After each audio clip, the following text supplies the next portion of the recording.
If more of you supported the show, I'd be less sick of podcasts. Blah blah blah, blah blah. Sending out good vibes, Blah blah blah, good blah vibes, blah good vibes, blah blah. good vibes, good vibes. 108 breaths of deep gratitude and prayers for guidance and protection, and put on a didgeridoo and shamanic drumming track, shivers or vibrations and stuff like that.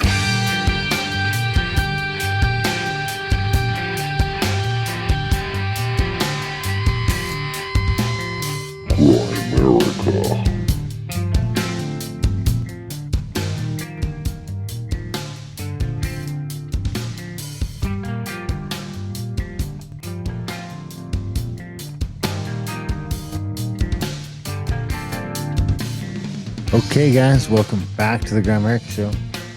We are going to be chatting with Alan Greenfield, Secrets of the Real Black Lodge revealed a little bit later. If you want to skip ahead, there's a little timestamp in the show notes. You just click on that. We get past all our lazy ramblings and smart aleckiness and all that kind of stuff. Of course, I guess this is the first real episode we did since CAC.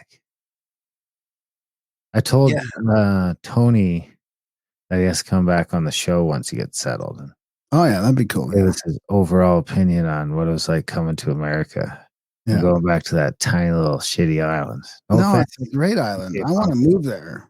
We You do? should. I'll switch places with Tony. Dude, you live in shitty Saskatchewan. I mean, no one wants to change places with you.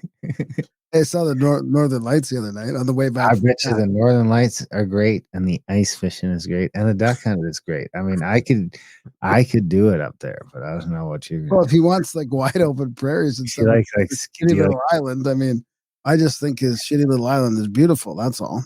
hobbies include cross country skiing, flying kites. You should get an e-bike or something. I don't need to. You should get a shotgun. I don't have and anywhere to hunt go. ducks. I mean, You can hunt ducks only for another month, though. I don't know what you can do after that. We could do all winter. Play hockey. Why don't you play hockey? Yeah, I may look into some hockey here. Like on skates? I mean, I could, but I might break. I'm so heavy. I might break an ankle or something. Ooh, you Like might that. pull Probably- a Kevin and like break your tib and your fib trying to Yeah. turn that fat ass around. I mean, no offense, but that's what happened to him, dude. I was right there. He thought he was still like 20 years old because I didn't even touch the dude, man. He just went to pivot real quick, but he's like 50 pounds heavier than he thinks he is, and just Yeah, I don't think it's smart to get on skates if you're that heavy and play hockey. But maybe there's ball well, you hockey. can do it. It's just because you're real good. That's the problem. It's worse when you're good. Yeah, Because you can get going quick and you can Yeah. like you're used to being able yeah, to and then, but you're and then just like, catching an let's edge or just whatever start is going to going. be a lot worse. Plus, falling when you're 50 pounds heavier is a lot worse. Hard on the knees, man. Yeah, Skating that fast is no joke. I just That got to being start said- running. I had to start running or doing something. For a couple of games, you can be a real phenom. Yeah, Superstar rec league. Boom. dude, I used to play so much. I mean, I was thinking back to the 90s and the early 2000s. Man, I played hockey like twice a week. We'd go from ball hockey to ice hockey twice a night. Like 5 I've nights seen a you week. play. You're one of the best people I've seen play hockey. You Wow. were. I mean, I haven't That's seen you pretty- play in like a decade, but Yeah, 10 that's years pretty- ago, you were fast and quick. That's And pretty good. Oh yeah. Well, yeah, ice. I mean, I played so much ice too, and a lot of ball. But anyways, I was just I'd thinking play back against to you those now, days. though. What? I'd play against you now, though. Oh yeah, for You'd sure. just be all darting around for like 10 seconds. You'd just be huffing and puffing. No, before we moved out here, the ball hockey was a disaster, dude. It was hard. It was hard to me. I was hurting. Like I You got couldn't injured even several heal between games. I couldn't even heal between games. And I never done shouldn't that. talk because I'm currently still injured from my hunting injury. How's your finger doing? I can bend it a bit. Like, see, I'm supposed to be bending it. It hurts when you Are you bend it. supposed to be bending it? I'm supposed to be bending it. No. You gonna go to the guy going to physio and stuff? Or? Yeah. I got the little homemade Does that make splint. it hard to type?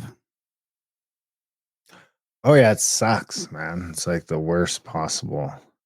I mean, it could be worse. It could be like there's definitely worse things that could happen, but it's in a terrible spot. If it was the middle finger, I suppose that'd be worse. That would be worse. Or if it was the pointer, that might be Yeah. not as bad if it was the pointer. I don't know. No, it'd be worse if it was the pointer. I don't know. On the right hand, it's just, a shitty situation to fuck Yeah. up any of those fingers. They're all pretty critical infrastructure. Yeah. And then you got this big bloated thing sticking out all the time that don't bend either. So dude, I couldn't even carry like a jerry can. Right. 'Cause normally I just grab a jerry can in each hand, but I just can't with this fucking, because my hand gotta goes in hold and it I with your can't leave it index sticking finger out. and your thumb. And I can't even do that unless I could do it like I'd have to do it with just those two fingers. Because if Yeah. I roll it in, then when I go to lift, it wants to straighten out and it gets fucked up and hurts. Yeah. And probably isn't good for it. Try and overextend it. And then if I like try and keep it out, then it jams into it the other way. So I'm just like one-handed trying to do all these things, but I don't really look, it's just like it's not really enough to get excused from doing anything. I It's just know. like a little finger. It's just like, Yeah. come on, pussy, get to It's it. an annoyance. But it's just an annoyance. But Yeah. you're gonna be moving soon, so you're gonna have to be like moving a bunch of boxes and carrying shit around. Yep. It's not going to be better for the move. So I'm going to hire some kids from work, though. I'm just hiring some kids cash. Yeah, that's a good idea. to That's worth do it. most of that shit. Yeah. So it won't be bad. I'll just like kind of leave everything in place. And if everything's in place, I could probably, knock it out 4 or 5 hours. Just move all that shit into the truck, drive it over there, move all that shit out of the truck. Yeah. I'm okay to like putter around. It's just I ain't carrying a desk down the stairs right now. It's just not happening. At least there's really not too many stairs at the new place. Because the downstairs stuff can just go in the downstairs door. The upstairs stuff can go. The problem is that upstairs door is like a scissor. So you're going up 5 down or down 5 sort of thing. Oh, is it one of those? So which is probably the door.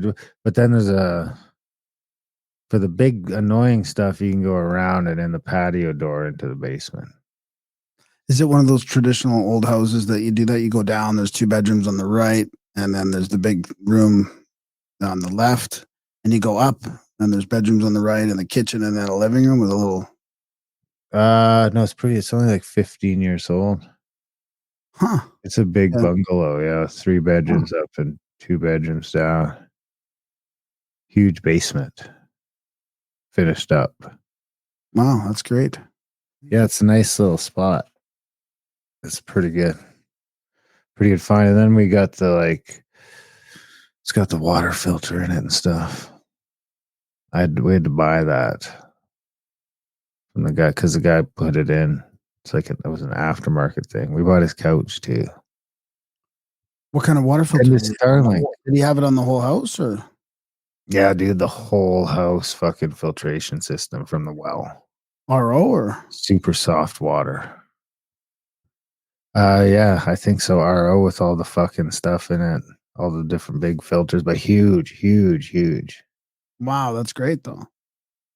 Yeah, he said the water's And your super showers soft. are filtered too, like everything. Everything. Yeah. Wow, that's interesting. Yeah. And it's well. So there's no Wow. Yeah. Did he charge? What did he charge you for that? If you don't mind me asking. $2,000. What a good Worth deal! 45. Holy. Yeah, it's 4,500 new. It was only 45. Hey, that still seems cheap. Yeah, I don't know how many gallons per minute is where, but I guess I can't see us having any problem. How often do you have to clean the filters and stuff? Do you think? Probably once a year or something. Okay. I'll have to look into all that, but I'm pretty happy to not have the sulfur smell. It takes all that. Oh yeah. No Yeah. sulfur Oh yeah. No, smell. that's fantastic. Yeah. And then if you get a Berkey and like a wind turbine, you got water all the time, or a generator, for a short term. But long term, my plan is to figure out a way to just run that fucking well. I still haven't seen that wind turbine. That I saw one somewhere on a post, and it was on top of a roof, and it was super funky looking, like very modern looking. I've seen a bunch. There's a bunch on Amazon. If you just go on Amazon and type in wind turbine, there's a bunch. I don't think I could find it. It wasn't like the same like a one. little tunnel. It's like a little 2-foot fucking tube. And what will that run, do you think? Because you could install that on your roof and run something. I don't know. That's the kind of shit. I don't know. Maybe someone in the audience knows what kind of power and stuff you need. The other thing is solar. We get a shit ton of sunlight here. So between the two, it can't take that much power to pump out of the well. That's really all I care about. I mean, if the shit I goes see. Yeah, down, set your up furnace is something. useless. Your furnace is useless if the shit goes down. Anyway, there's a gas fireplace in it. But I still have my wood furnace, and I'm bringing that with me. And now I have like, a 3-acre forest plus another like 4 acres of trees on there down at the other end. If the shit ever goes down, I could just farm those, Yeah. For wood right now, there's already probably like 10 cords of fucking, and the cord's 8 feet by 8 feet by 8 feet stacked. Wow. Oh, yeah. And there's probably 10 cords of deadfall in there that I'll start cutting up in the spring and just piling up. Because I want to have giant bonfires out there too, but then I just want to have all that wood in case. If the shit goes down, I will swap out that other furnace with my wood burning furnace. And then the other thing is water. And then if you could just find a way Then to. the other thing is water. Yeah, I mean, you'd probably be honestly shutting down half the house in the winter. You could probably use the generator for it. Well, the furnace runs itself, you could use the generator for water, but then you just run. It's just not like if you have solar. If you could run that thing even fucking 20 hours a day or 15 hours a day or even fucking 3 or 4 hours a day for that matter off of wind and solar, if you had a couple batteries that you could charge up, so you just you could adapt to the water running from noon to 4, man. Oh yeah. Easily. When everyone else is adapting to no fucking running water for a couple hours a day on your own for sure. Yeah, you refill. And you can even the pot. You can then you install, have that Berkey thing, right? Yeah. You have that Berkey that you just dump. That you can dump whatever. I mean, I think you could drink the water, but eventually the filters and everything would run out. So the Berkey ones, but that's like I think the Berkey's probably the gold standard for like apocalypse shit. Yeah. For where you can have that fucking thing there and have 10 sets of filters and you're good for a decade or 15 years of running. You can run some dirty fucking water through that fucking Berkey, and as long as you clean them filters off, it'll be fine. And then you could use on the generator, you could use Malcolm Bendel's new technology to increase the efficiency and scrub the exhaust or transmute the exhaust. True that. I mean, allegedly you can. Why don't we start with a generator? Well, they are. That's what they're doing it on generators. That's what that's conference was. How much are they saving? Well, I mean, they say it doubles the efficiency and it transmutes the exhaust, like all the harmful exhaust, to oxygen at 20%. So get twice as much out of a tank of gas. Yeah, but I think it'll be more than that. It's more than that. I think they're being very cautious about the results. Twice as much ain't bad, man. And you still think people are twice as much. And you think that's like gas is suddenly 60 cents a liter. It's like it's fucking 1995 again. Yeah, I mean that would be good. Twice as much as a decent start for sure. I'll take it. Sold. How much? Can we build one? $1,500. Are we gonna attach it to my truck? So there's people doing DIY videos, man. Check out Chemical Science. He's got a bunch on there. Why don't we do this to the Lexus? What? Why don't we do this to the Lexus? It needs to run first. Well, shouldn't this help with that?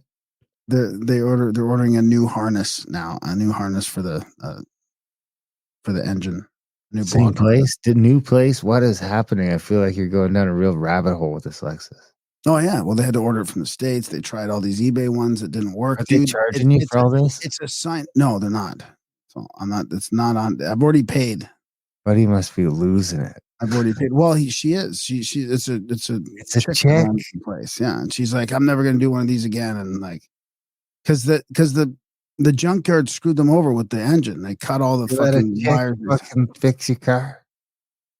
Dude, it's the parts now. They bought a brand new harness now from Lexus, and Lexus doesn't have any in stock. They have to order them from the state. Dude, I'm telling you, it's an example of the collapse we're talking about. The supply chains are a mess everywhere. It's unbelievable. To be honest, you'd think the chick would probably be pretty good at fixing cars. If you never that make it that far in a man's world. Well, I don't know if she's the one fixing them. She owns the business. I mean, she's got a guy from Eastern Europe there that does most of the work. He seems pretty good. Like I trust him, but it's just frustrating because I was going to sell it. Now I can't. I don't even think I can sell it. I need the car. What? You got yourself in a real predicament, Dunlop. How many kilometers on the new motor? 147,000 or 160,000. Looks clean, dude. It looks clean compared to my engine, my motor. It looks super clean. It's another 10 years. Got a new pump, new battery, new brakes. Like it's got dude, I put 12,000 into 11,500 into that, and I can't even use it. That includes all the maintenance I had done at Lexus before it crapped out. You could have bought a truck, little truck. Yeah, I mean, believe me, being out here, I think, I can see how owning a truck would be cool. I might even be converted to a truck guy at some point. Nah, I best you're like a mini truck guy. I can see that like a Ford Ranger or something. Dodge Dakota. It'd be like either a Toyota or like a Jeep truck or something. A Jeep Gladiator would be cool. If I had all the money and like maybe a Jeep Gladiator. If you had all the money, that's what you're going with, a Jeep Gladiator. So let's get back to this Malcolm Bendall stuff because I did want to do a little segment on that, little update for the people. We've been doing it. No, dude, it's been going on. People are doing DIYs. Check out Alchemical Science, and I've got a clip here from Funny Old World. Johanna James, I think her name is. Let's play this clip here, and then I'll get into more of it. It's all you, buddy. You got to pull this off all by yourself. I'm doing it right now.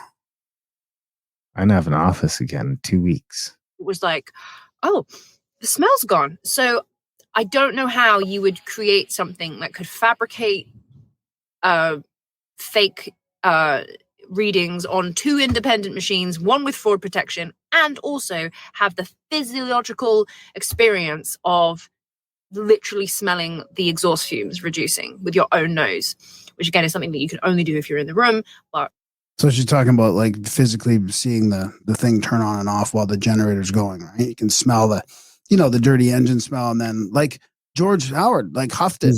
Right? Johanna James, she's the one that's been at she's at the Cosmic Summit there with those guys. Is she like a mechanic or something? A what? Is she like a mechanic or something?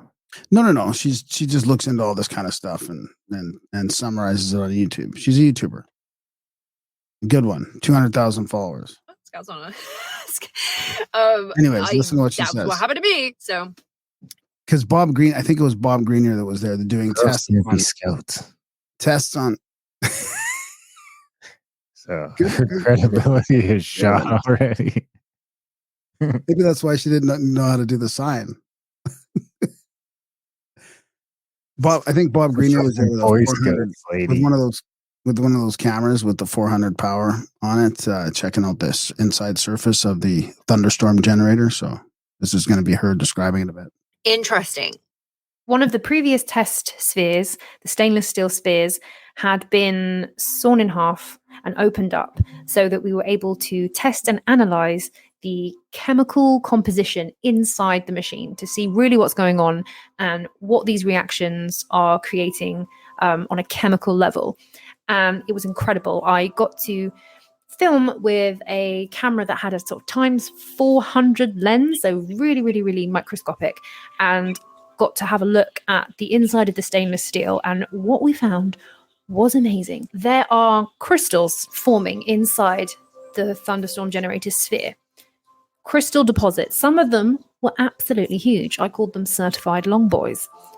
You don't even need a microscopic lens to see them. You can see them just shining, dazzling in the sunlight. Or if you shine a light onto the inside of the sphere, you can see them with your own eyes. It's like a disco glitter ball in there. But what you can't see with your eyes, and only when you look up close with the lens, is these thousands and thousands and thousands of pockmarks, literal divots in the stainless steel where these implosions, explosions, these plasmoid reactions are happening. And it is pelting the inside of the stainless steel, creating these craters. And inside the craters, they are collecting the chemicals and the waste chemicals and these crystals. Now, the chemical analysis we're still waiting on. So they're going to be looked at in detail, and then it can be categorically defined what the reactional process is inside and what they are creating. Just proof of your eyes, there is definitely something going on, because anyone who's quite skeptical of the machine says, oh, you're simply just adding water through the exhaust, which is going to help somewhat, but you can't get these results of zeroing out the carbon, and physically something else is going on in there that is not just water going through a pipe. I'm sorry, there's crystal. And again, in certain areas, we can see that the stainless steel has turned this amazing deep red gold color, sort of like a purpley red gold. The metal has changed color in certain areas. Wow. How long before that thing fails with all the Well- little bits in it? Well, I mean, that's what I was going to say. I wonder how long that one's been running. I mean, if it's definitely taking material out of there, and then where's that material going? All the pockmarks. Is it getting Are those little transmitted carbon into- crystals? What? Are those little carbon crystals? What? I don't know. Which ones? The Can I ones that sell are those? Is it What? for a carbon tax rebate? Yeah. Here's my crystals. Look, we're my- capturing carbon. Yeah. No, because it gets transmuted into oxygen. Some. So what are those crystals then? Well, I don't know if they're left over. They're not. Toxic? I don't know. I mean, how long is it going to last if it keeps getting divided like that? I mean, it must have a lifetime, right? I mean, when the wall Maybe we thickness can make it a titanium or when something. the wall thickness. Well, I think there's something about the stainless that's important about the reaction. I'm not sure. Huh. So, anyways, I mean, this is moving on, and people are building them. There's DIYs out there now, and Malcolm and George Howard, actually, one of our past guests on Outlawed. Check it out. Great chat with him just a few episodes ago. Grimerica Outlawed. They're going to India Smart Tech. So this is. I mean, I could share it with you, but there's no point because but it's India Smart Tech Conference 2023.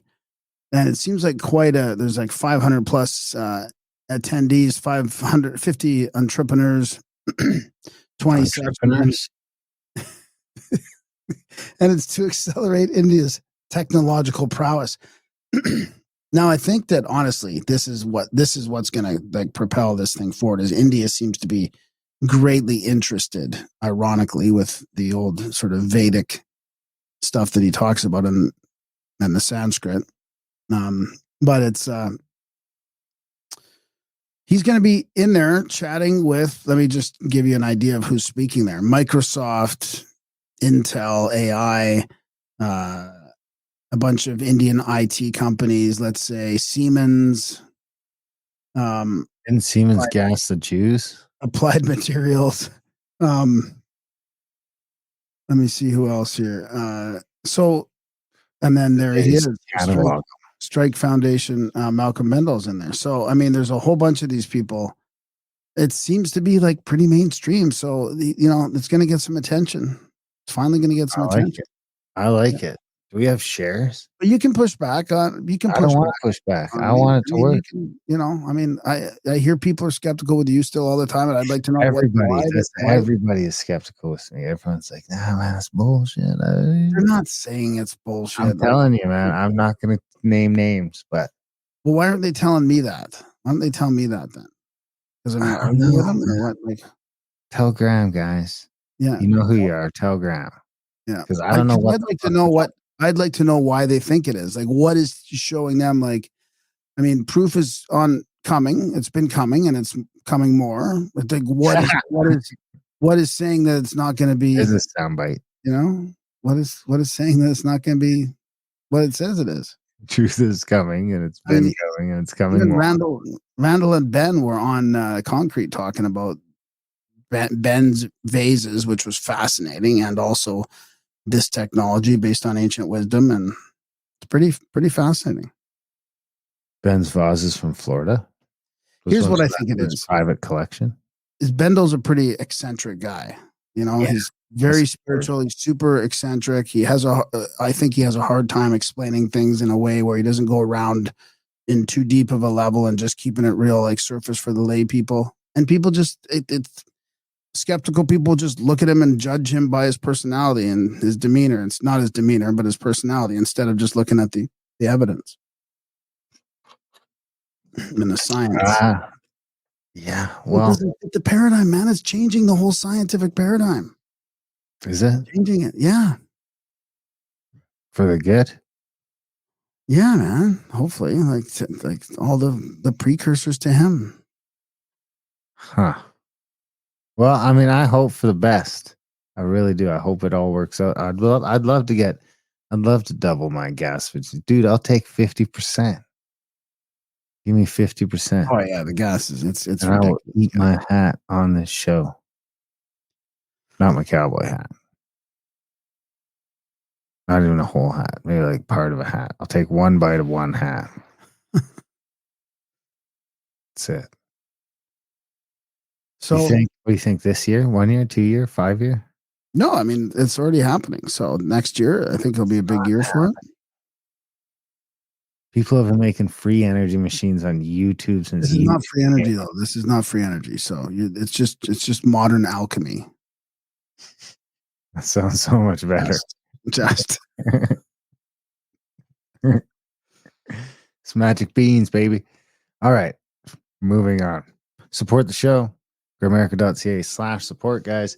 If you can, when you can. If you're getting some value from our little podcast here, if you like it, 630 episodes out there for free. You can go back to episode 1. You can listen today, episode 5, 10, 100, you name it. They're all there. No paywalls. If you guys want to support it, if you think you're getting some value from our show, maybe it's adding some value to your commute, to your day at work, your workout, wherever you're listening to the show. We're helping you pass the time. Send a little value back our way over at grimerica.ca/support today. It'll be $1 a month or $10 a month or $50 a month. You decide what that show is worth to you. And you make a one-time donation as well. PayPal, Stripe, Bitcoin, or do it. Support us if you like what you're getting. I mean, if you've been listening to all the episodes, and we know that thousands and thousands of you have, it'd be great if a couple hundred you could support. So we'd appreciate it. If you don't want to do that here, you can check out Grimerica Outlawed and sign up over there. You can head over to Adult Brain Audiobooks and sign up over there. Go to contact@thecabin.com and sign up for a trip. We just sent out the contact at the cabin email with next year's event list. It looks pretty epic. So if that's something you're interested in, once in a lifetime trip. We just got a few more 5-star reviews on Google this week. So nice. Check it out. Yeah, we got like 10 all 5-star reviews on our trips. People are having a blast. We think you will too. Contact@thecabin.com. Am I forgetting anything for the no, I don't think so. support the show, dudes and dudettes? Yeah. It's important. People seem to forget. I know there's a lot out there to do, but even if you can't if you can't commit to a monthly, just send us $10. We'll take it. I mean, a lot of people one-time donations are a great way to do it. Yeah. Yeah. So it's not going to sneak up on you and come into your account or anything like that. Basically, we just have to keep up with attrition. Almost all the fucking private rooms for next year's Hot Springs event are sold out already. That's sold out itself for like 3 days. Yeah, that's good. Yeah, everybody seems to want to come back. That was a great event. It was a great event. It was a good one. We're doing it again next November. So if that's something you're interested in, check that out right away. That Eclipse Bash is going to be out of this world. Last eclipse in almost 100 years. It's probably your lifetime. Let's be honest. If you're listening to this, it's probably the last eclipse that you can drive to in your lifetime. So it might be worth checking.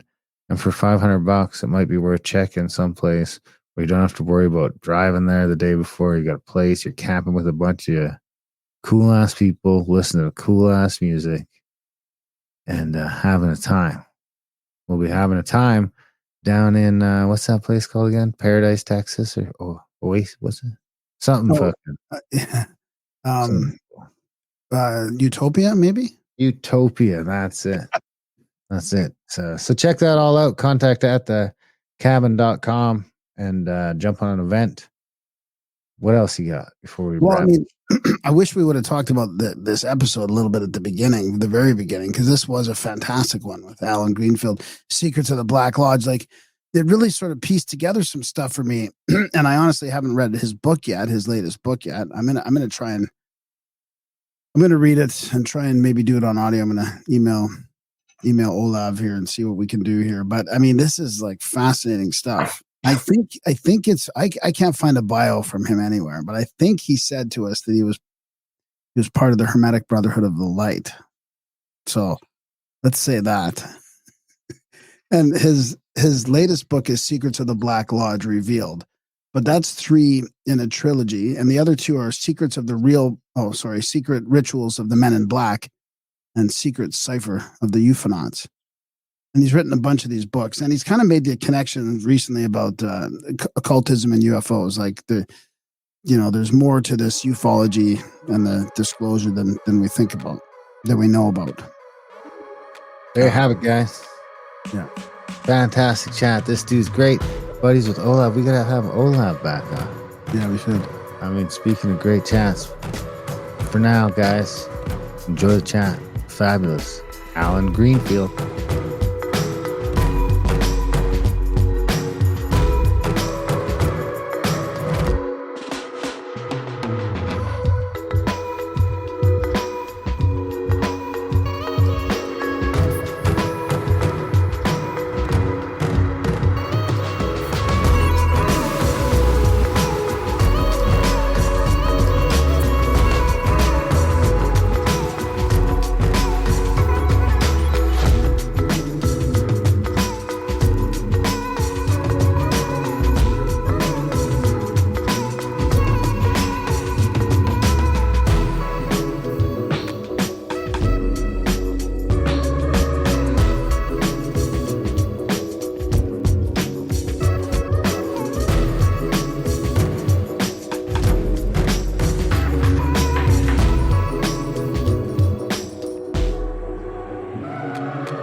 All right, we're live. Dr. Alan Greenfield, welcome to Gray America. How are you?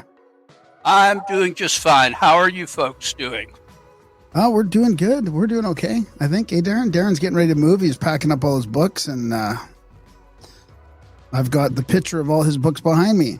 Well, there you go. And it's an immense collection, which I can't read the titles so that I can go, oh, I see that you are interested in JFK. It would be, you're interested in my work, but there's none of my books on your shelf yet. That's what it would be, you know. Oh, okay. Well, you'll notice I don't have any books on my shelf. My books are now, those that I still have are in my bedroom and I just built some new bookcases, but it's nothing like the library that I once had that was 1,000 volumes. Wow.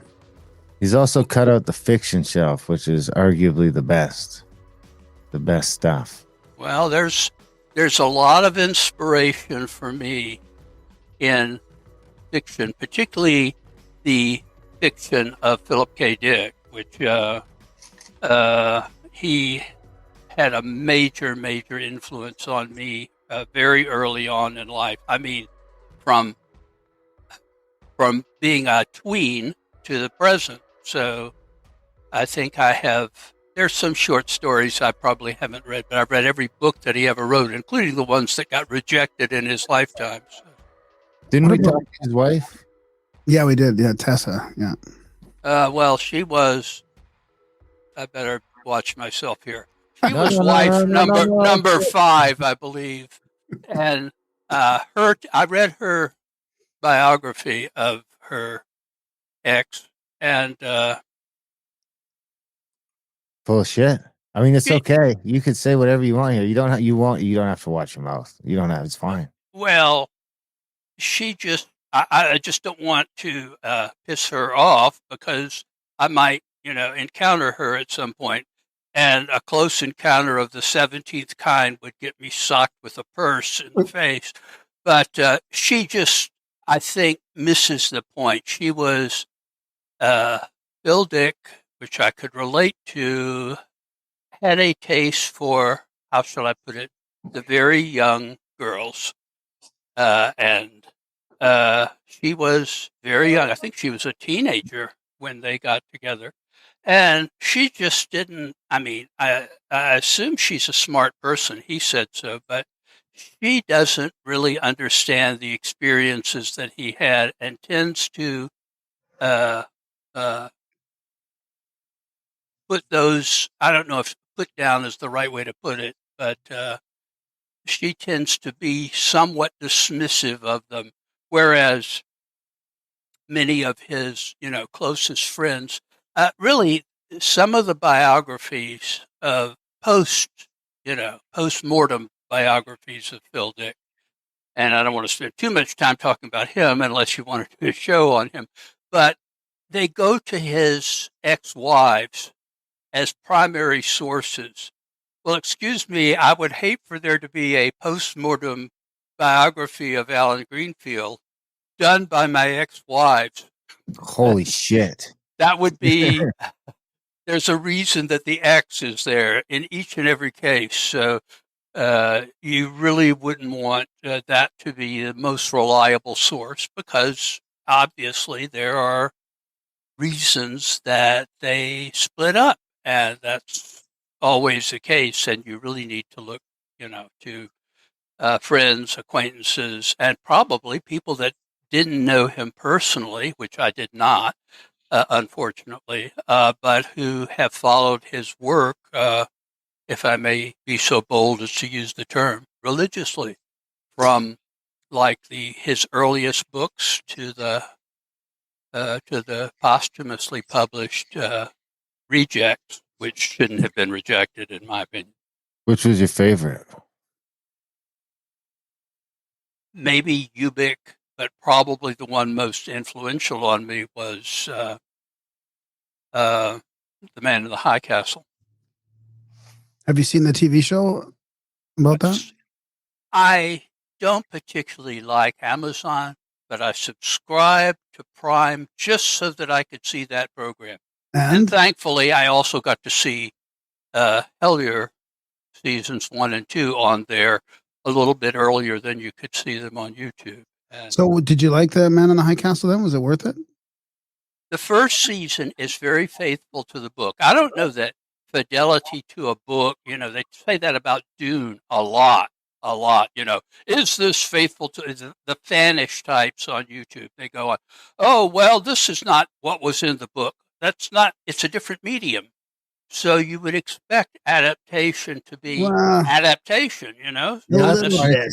it just can't suck. It just can't suck, Well, that's another matter. That's Yeah. a separate subject.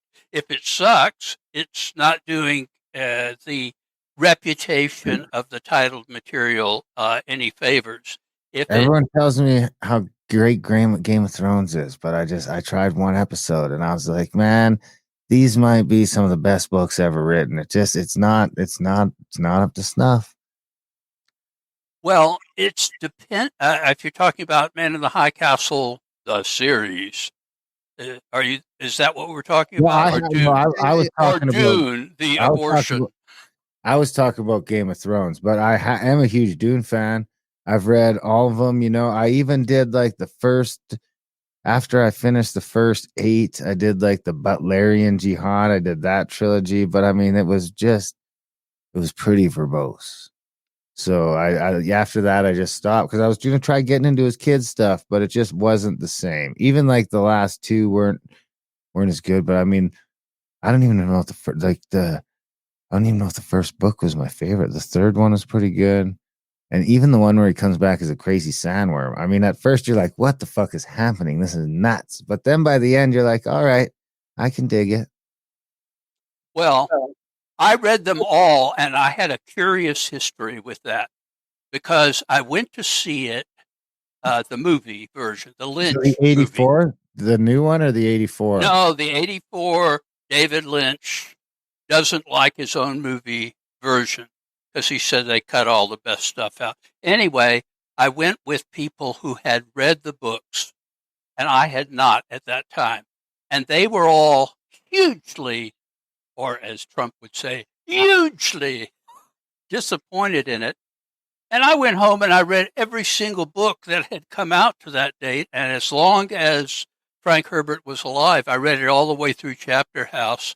Although I must admit, by the time it got to that, I was kind of glad that he had gone on to his reward, because it got very turgid and repetitious too. I mean, I was not fond of the later books, but I read them all because I was energized by the movie. And the first, I guess, let's see, Dune, and then Dune Messiah, which was mercifully short. And what was the third book? Children of Dune? Children of Dune. Okay. Those were good. After that, it became.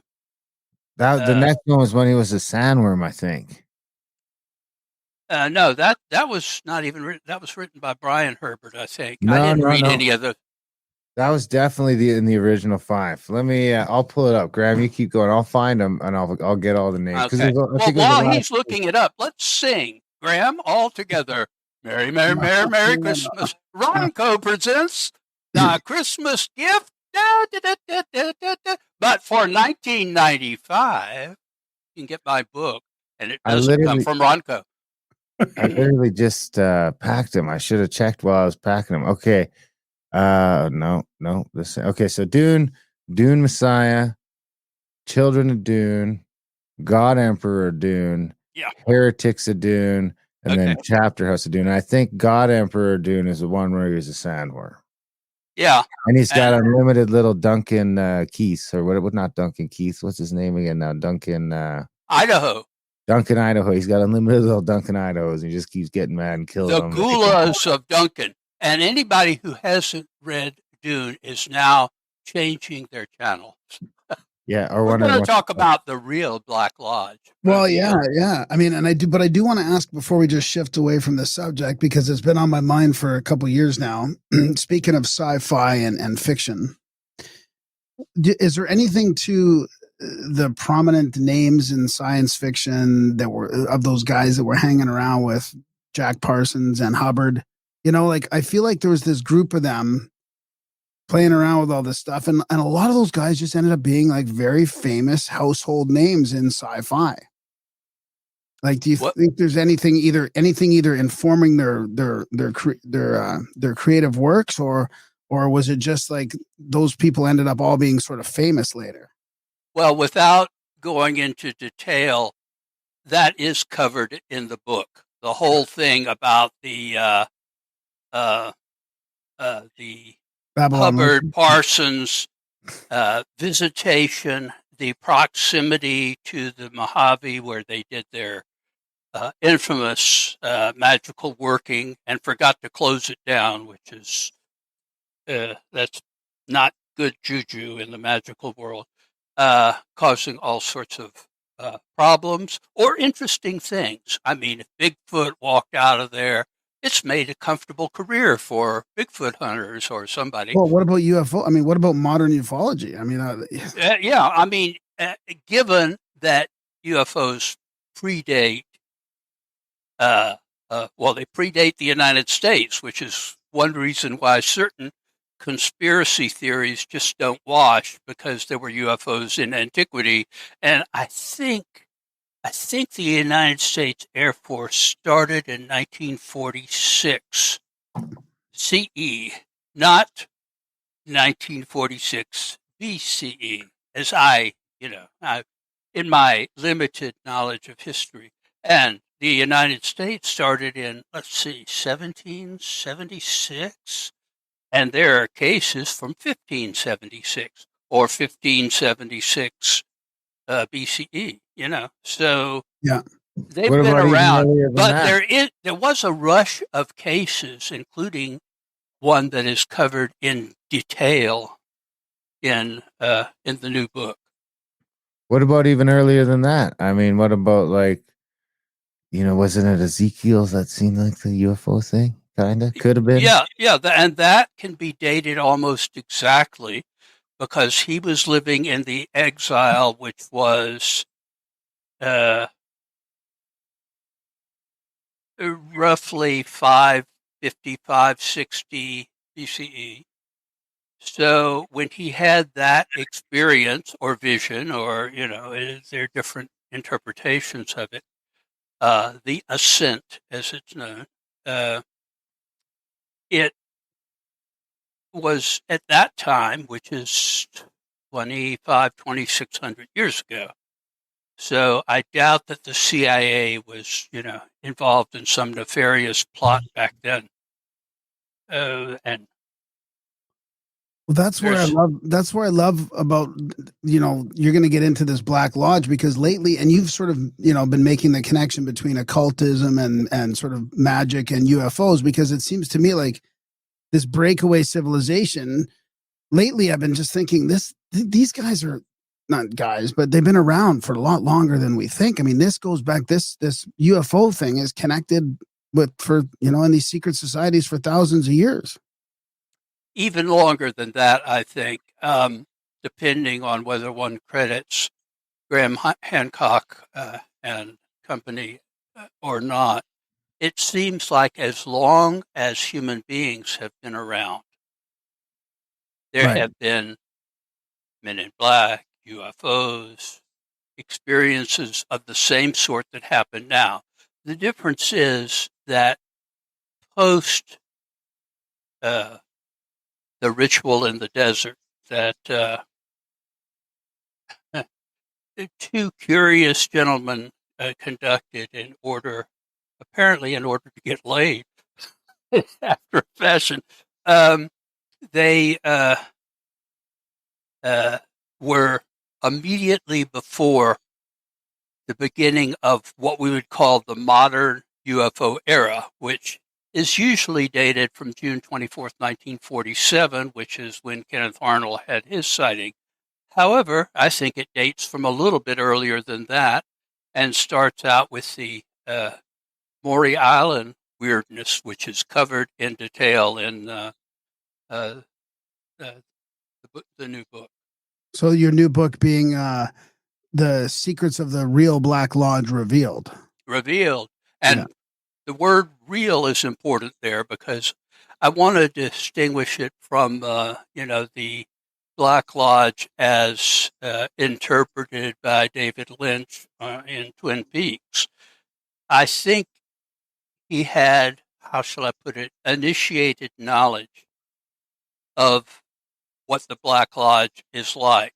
But it is fiction, and fiction is always, at its best, a parallel to reality, but not necessarily reality as we would understand it. So what we talk about, we talk about Twin Peaks in one chapter, but the book is about real evidence for the existence of this sort of the opposite notion of the ascended masters, the secret chiefs of the Third Order, the Lamed Vavniks in Kabbalistic Judaism, and The Brotherhood, the White Brotherhood. I try to avoid that term because I keep seeing pictures of the Ku Klux Klan. Yeah, I know. But brother, would that be the Hermetic Brotherhood of Light then that you used in your other book? Or is Yeah, that a different- I think, well, the secret chiefs are ascended. That is, they're no longer corporeal beings. And the Hermetic Brotherhood of Light, I kind of hope they are corporeal but on the path because I'm in the Hermetic Brotherhood of Light. So I may be calling you from the ether. Corporeal right now.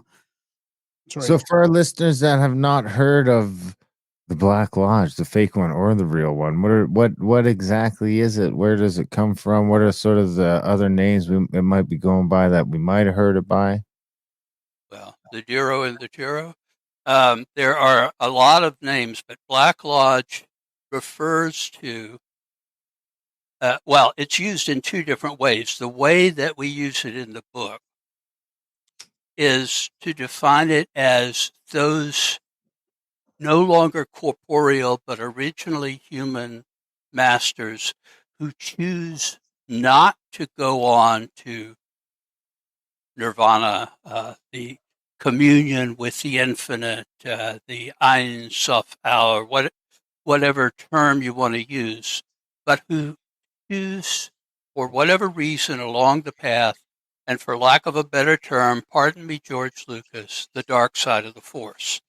They've always been here, just as the Secret Chiefs have always been here, but they are the dark, dark, dark side and have had different motives in different periods in history. For example, I think they had an enormous influence on Nazi Germany, specifically the SS, not so much, the mainstream political wing, but they were into the spooky stuff, and there are pre-Nazi groups like the Brill Society and the Thule group that seem to have been directed by the Black Lodge. So I wouldn't be at all surprised at that. Again, we do cover that in the book.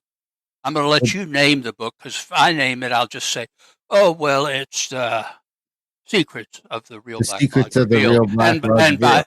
And by the way, it's Secrets of the Real Black Lodge Revealed. Well, my name is Alan Greenfield, and I am a co-author of the Secrets of the Real Black Lodge Revealed. And We you have to can get get all an our hour and a mentions. half of that, and We have to it'll get all just the be the mentions three of us.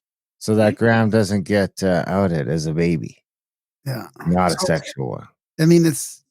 Do you have a question, Darren? Because Well, is this like, it just right away makes me think of something like the jinn that's sort of been popping in and out of history. Would that be like, there's all these different words we have for demons, jinn, those sort of things? Is that what we're talking about here? This is just a name for these sort of same dark entities?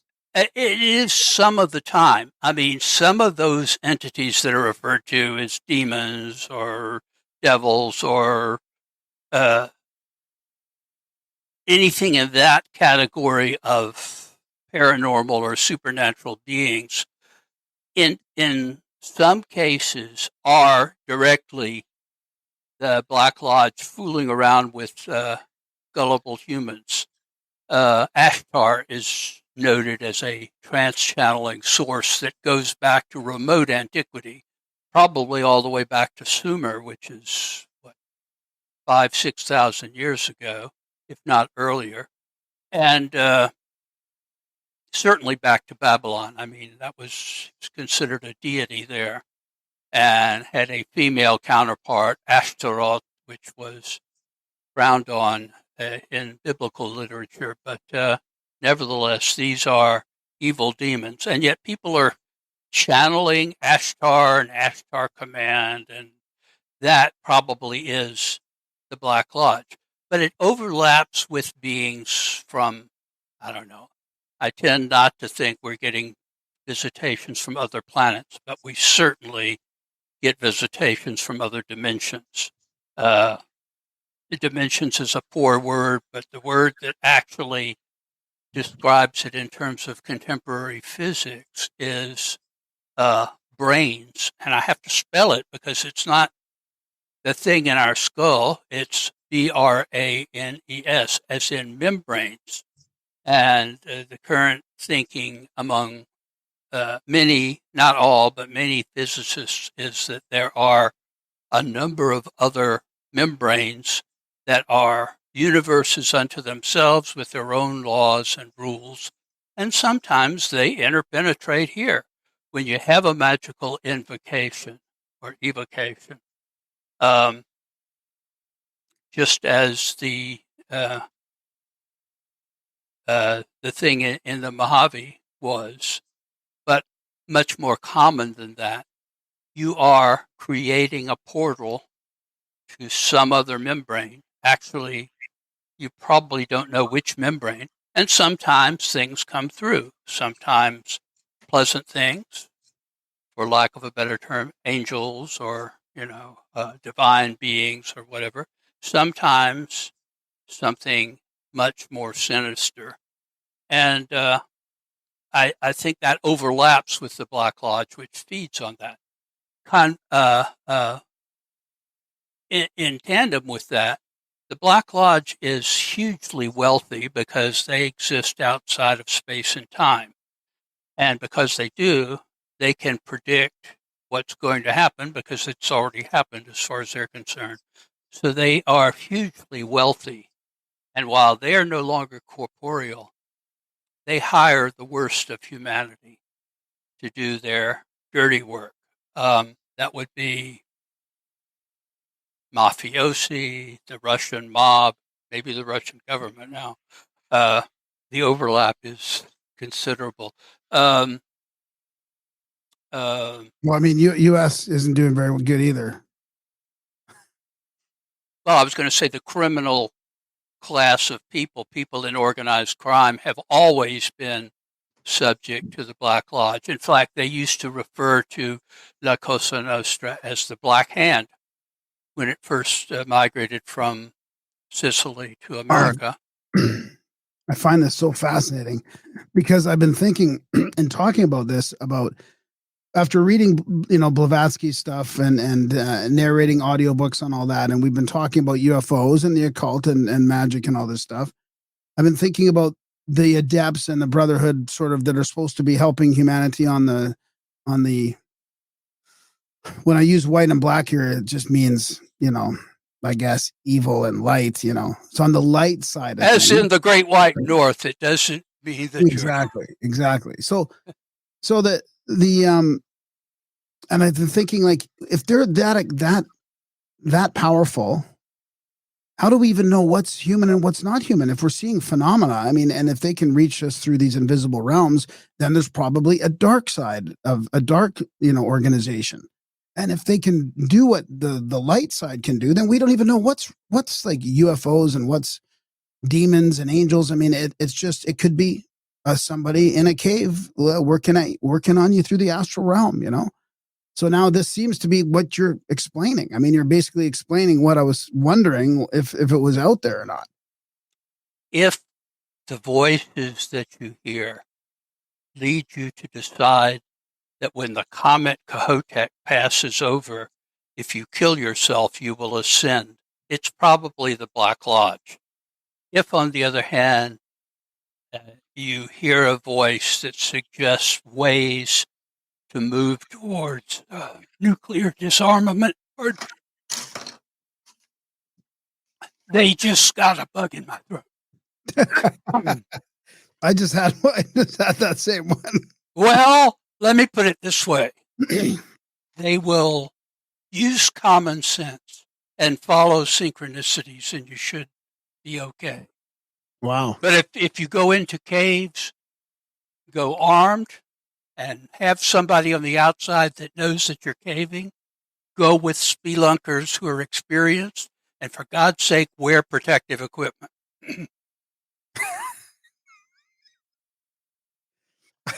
Wait, I know that there are adventurous people that just sort of plunge right on in, and I've been doing this for an awfully long time. A couple of years ago, I'm a little bit old to be doing this, but I was doing some caving, and the shelf that I was on, I was there with two very experienced spelunkers because I do know the score, but I've never had any accidents. But anyway, the ledge I was on gave way. I guess was shale and it looked like solid rock, and I fell about 4 feet. So the other people pulled me up, and I thought, this is what I do if I fall down. Say, arm right, arm left, foot right, foot left. Head works. Everything's okay. The next day, I had the worst backache and had to do rehab for a month after that, and my caving days are over. Yeah. I got to admit, you're onto something. If I had, all the resources I needed, I mean, I'd probably go underground. I'd probably go looking for stuff down there. I just heard from somebody on one of our trips that they discovered a massive underground cave in British Columbia. Darren, did you hear that when we were talking about that? Massive, the biggest one. I don't know if it was North America or the world, but this huge underground cave that's never been discovered before, and they have it all like closed off. Like the government's already shut it down. You can't go in there. Well, there you go. I mean, that's just the nature of it. There's a huge cave system under Appalachia the Mammoth Cave system. And that, I believe, until this discovery, was the second largest in the world. The largest, interestingly enough, is in Vietnam, which is an enormous cave system. However, I knew kind of the ultimate don't go in the caves guy, because he went in the caves, Richard Shaver, and he was always telling me about the remains of prehistoric civilizations that had been left in caves and that were being used by these degenerate beings that he called Diros that affect humanity. And I never believed that there was cave cities or anything like that. Oh, I What's seem to What's this, Darren? 28. This is old. I guess it's 2018 they found it, and it's not the biggest in the world. It says it's one of Canada's largest caves. Okay. It's the biggest in British Columbia, probably. Biggest in BC, yeah. Yes. And there are lots of ambitious ufologists and cryptozoologists in that area, mostly in Vancouver, which is a very alternative culture city, we'll put it that way. And I would not want anybody to go willy-nilly, charging in with no equipment or no background or anything, because they're idiots. Well, the number of people who disappear, just look at Banff. There are disappearances all the time, and of course, human limbs come washing down. I mean, I don't have to tell you, folks. This is not news. It's gory, but it's not news. And the number of people that disappear without a trace, who are never found again worldwide every year, is staggering. It's in the many millions. Is this to do with the Black Lodge too? Is the missing 411 and all the underground bases in the States, is that all connected to the Black Lodge? The Black Lodge seems to, their goals have changed over the long run. At one time, their major goal was simply to block people from ascending to become the secret chiefs. In other words, their original seduction was, hey, we're very high adepts. We don't want anybody to reach our level. Let them all work for us. So they established these 3 schools in Europe, which is in the book. And they also seduce people through various means, from money to sexual seduction to, I don't know, just trans-channeling stuff that leads you down the garden path to their point of view. They have switched. There have always been elements within the Black Lodge that have really been nihilistic, and they really want to see the world come to an end. Apparently, and this is controversial, and I will label it as such because I'm certainly not sure that it's true, but there is some evidence that there was a solar event. Oh, Jesus, it just flashed on my news screen when I said it. That's a synchronicity. Oh, gosh. This is one that I don't want to be true because I don't have any out for this. The sun, as you know, periodically gets temperamental. And there is the thought that there was a major, major solar event 10,000 years ago that brought on the Younger Dryas period that was sort of a reversion to the last ice age. And while there is another also controversial theory that was caused by a comet hitting the Earth, and then there are the institutionalists who say, there it is again. Okay, I got you. Don't show that again, okay? Alan to the Secret Chiefs. Stop showing the picture of the sun blowing up, okay? Well, I mean, to add to that synchro, I was on an X Spaces with a suspicious observer before we started this. X. And he was talking about about the solar, the pole shifting and the sun, and it was about all that. I thought I'll pop in there for a little bit. So Well, it's suddenly right around the time our book was in production.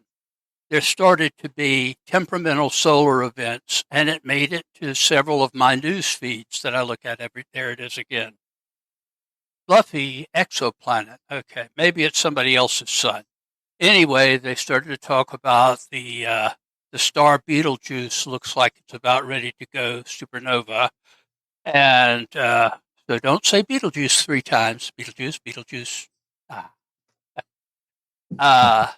Different Betelgeuse, but our sun is acting up, and the talk isn't about a world-changing event like the Younger Dryas, but something more along the lines of the 1850 solar event, which sort of blew up the only existing high tech of that period, which was the Carrington event in 1859. yeah, that's Yeah. correct. Okay, if that happened then, the worst you had to do was, do a little rewiring. If it happened now, we would not be having this conversation because everything that we have that is dependent on the electronic world organization, all kinds of electronic devices would be fried. And it would take a certain level for that to happen. But they keep alibying, well, the sun is just a little temperamental right now. It's a little before we expected. The agents of the Black Lodge have been fixated on solar stuff all through history. Do they have And any say over that, or is it purely cyclical, or do they have is there some consciousness there? Is there a connection with the sun? It being, let's say, a plasma that could be intelligent. Separate subject, but I think probably there is something resembling a type of consciousness in everything. That's just my opinion, but it's a separate subject. I think the Black Lodge's interest is hoping that there's another event of the type that they think occurred during the Younger Dryas. In other words, they want civilization as we know it to end. Why? And because they're bad guys. Don't look for a motive. I know, but aren't they feeding on our fear? I mean, isn't there like a positive aspect? Imagine the fear that would induce. But it would also mean that the pool of people who might wind up in the opposite direction, that is, in the direction of the secret chiefs, would become severely limited, at least in the Northern Hemisphere. In fact, maybe down to nothing. However, very recently, like in the last, exactly since 1945, some elements of the Black Lodge really are looking forward to a global thermonuclear war. They have no ideology in the human sense at all, but they love setting people against other people. They probably are very unhappy that the American government and the Chinese government are talking again. I'm sure they'll throw some brickbats into that or start talking about Taiwan or whatever, but they would love to see essentially civilization wiped out in a nuclear war. They are as bad as it gets. Your clue where you're dealing with coming to power would be Pol Pot or Stalin or Hitler or within Hitler's government, the SS, which had a mystic element, probably was in touch with the Black Lodge, were probably promised things like winning the war, until they weren't. And I mean, I'm not the first to say any of these things, but that they are really the darkest of the dark. And they're always there. I mean, you can't touch them directly. What we try to do in the book is to deal with something that seems to have been, if not suppressed, ignored after circa 1923. Right. it's a big mystery because when I first encountered the Black Lodge as a subject of discussion was during the 20 years of my life that I wasted in the OTO. But that's just editorial comment. It's just me saying that. Well, But what, but during that period, I was told very early on, high initiates don't talk about the Black Lodge. Well, they used to, as up until the early 1920s, and then mysteriously, it stopped being an okay thing to talk about. It was like being woke or not woke. You suddenly no longer can talk about this or that. It's Orwellian, really.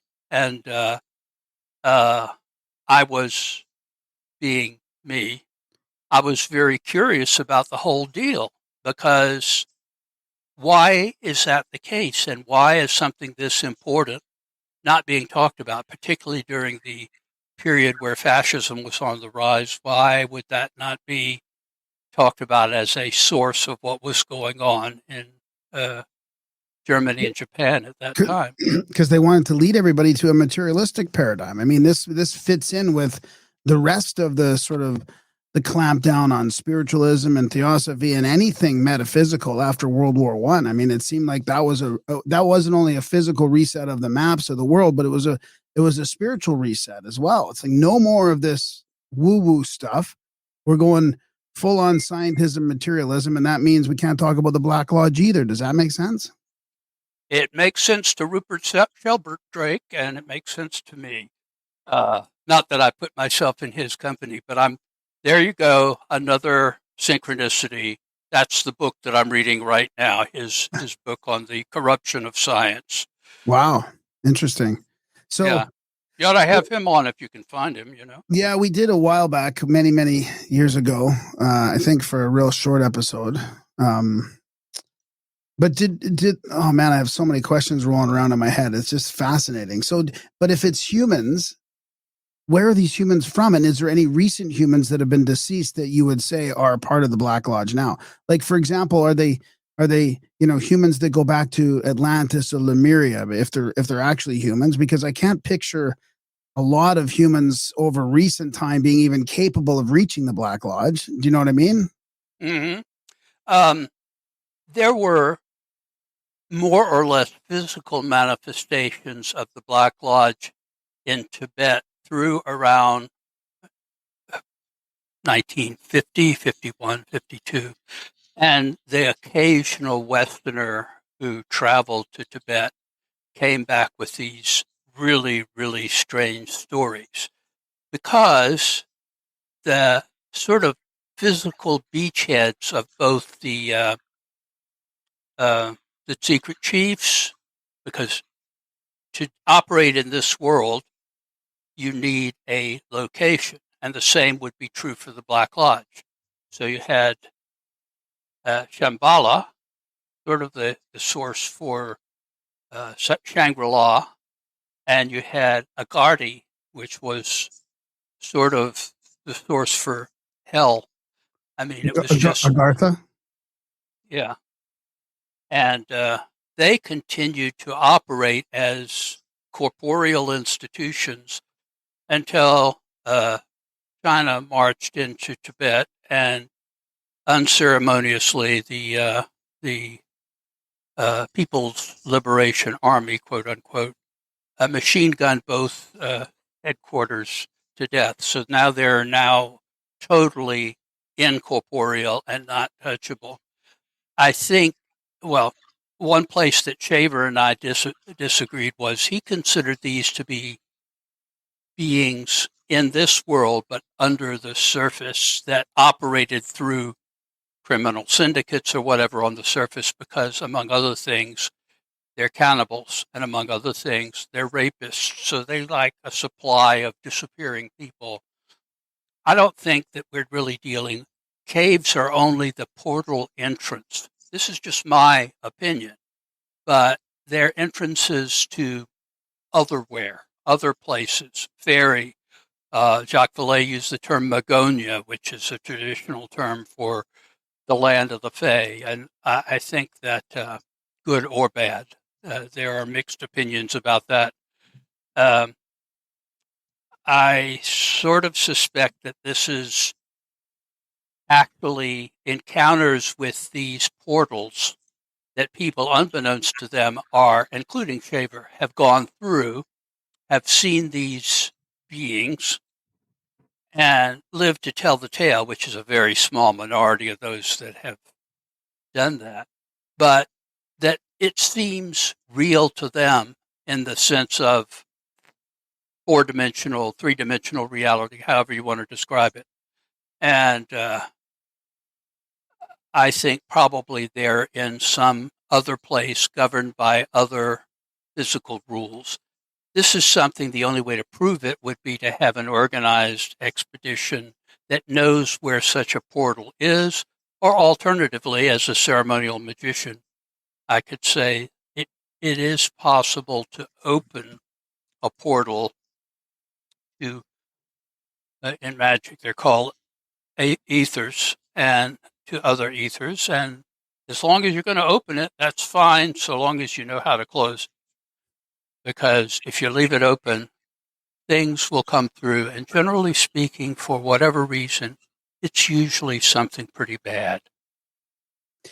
Is what do I want to ask now? I mean, I guess is there a no? I want to keep going on the same vein there. So, is there anybody that we know the name, like a household name that has passed away that you think is in there? There I are know you the don't wanna obvious say- ones, the SS hierarchy, and they thankfully have passed away, as have passed from this life anyway.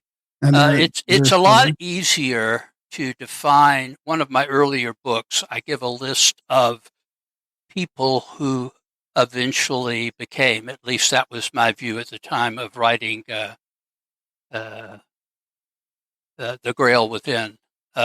There's a list of people that I think throughout history have been ascended masters or secret chiefs.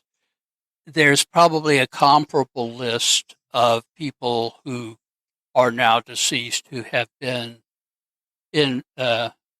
ascended into the Black Lodge or have been influenced by it. But those influenced by it are people that it was just too common. John Gotti probably was senior. I must emphasize Yeah, was probably on the payroll. I guess I can say it on adversarial people.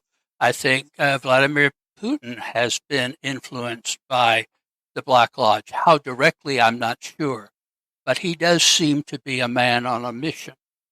And that mission is to recreate the Russian Empire of, he says Peter the Great. I think it's more like Ivan the Terrible, but that's, that's an editorial opinion, so take it for what it's worth. What about white angels? Like, is there an opposite group to the ascended masters? Not the chiefs, not the ascended masters, or maybe they are the ascended masters. That would they be considered archangels or angels or? Oh no, angels are a distinct. They were never human. They are a type of being, probably from one specific brain. There is one. I don't know, most of the fiction on occultism, my son Alex's movies to the contrary, because he grew up with this stuff. Most movies about occultism get it totally wrong. There is one called A Dark Song, which is fairly faithful to the Abramelin working, which is a traditional magical working. And at the end of it, an angel is invoked because the whole point of the Abramelin working is to develop knowledge and conversation of the holy guardian angel. You can use other terms, if that spooks you or whatever.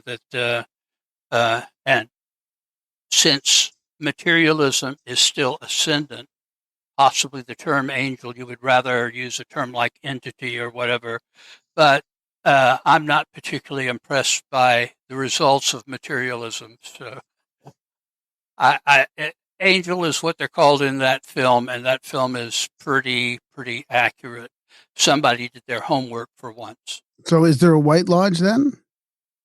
Oh yeah, absolutely.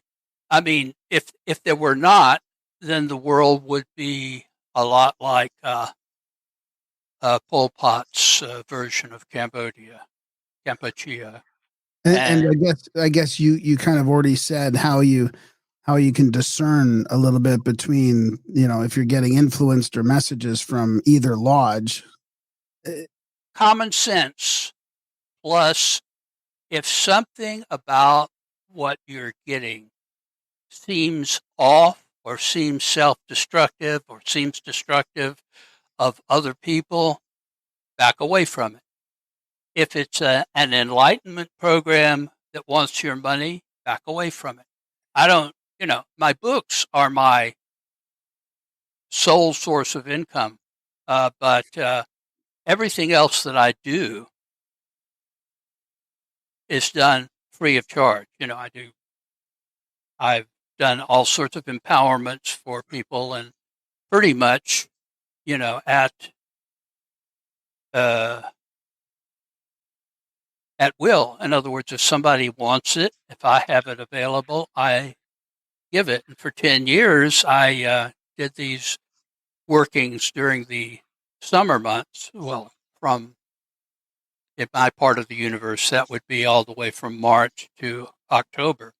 But we must have empowered over 100 people simply because they came in peace, and they asked for empowerments, and in front of a group of like-minded people, they were empowered, and then they would, take it and do whatever they want. There are some in your neck of the woods that